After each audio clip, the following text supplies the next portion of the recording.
Hi, I'm Marvin. This is my testimony of how God has provided for us over the last few difficult months. First, through the reluctant sale of our apartment, and second, through an unexpected job.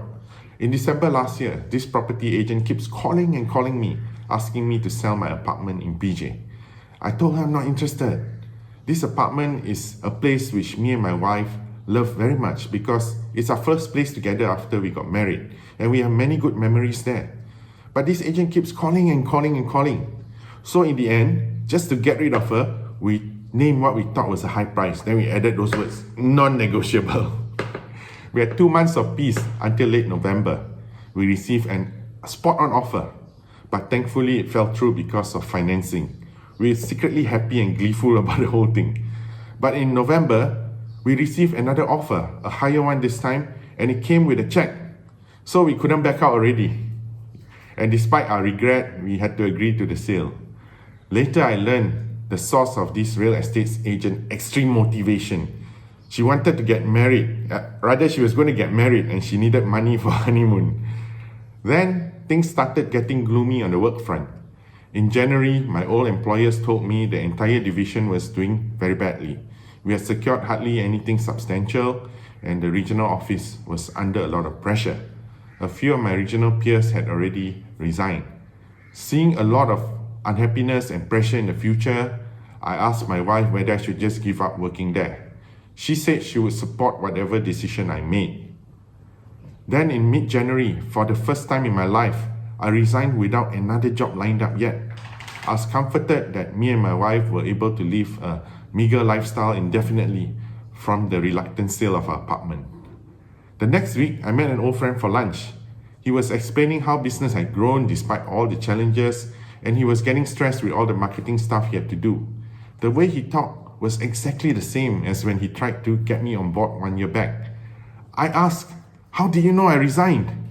He looked at me and said, "You resigned? I didn't know. You available now?" He wanted to arrange my interviews with HR and the group MD and ask for my CV and arrange for my psychological test again. I told him I've done all these things 1 year back when his company actually offered me a job. Even my terms of employment, the salary, the allowances, benefits, and etc. have been finalized then. I didn't join him because it was not a good time then.